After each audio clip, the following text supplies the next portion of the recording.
Sa harap natin ay meron tayong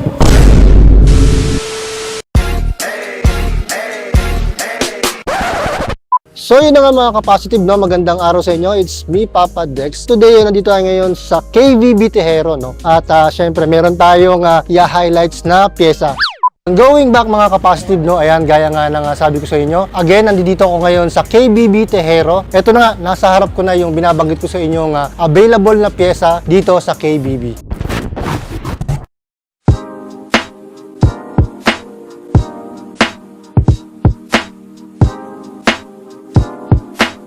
Sa mga naghahanap ng aftermarket, yan, available na ang C-Works sa KBB, no? Especially Honda, PCX, ADB, Honda Click version 1 hanggang 4. Pwedeng-pwede ang C-Works. At para naman sa mga Yamaha like NMAX, Aerox, Mio Series, meron din ang C-Works niyan.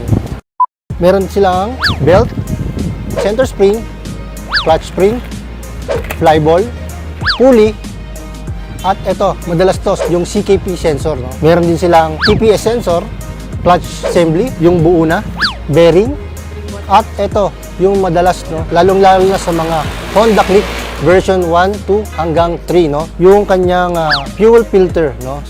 Sa mga naghahanap ng aftermarket parts, especially C-Work, available yan dito sa KBB Tejero, no? Kung halimbawa gusto niyo siyang mag-wholesale o retail, o sa mga may mga motor shop na naghahanap ng trusted supplier, dito available yan sa KBB, no? Open sila from Monday to Sunday, 8 to 8, biruin mo, 8 ng umaga hanggang 8 ng gabi. Yan, C-Works na.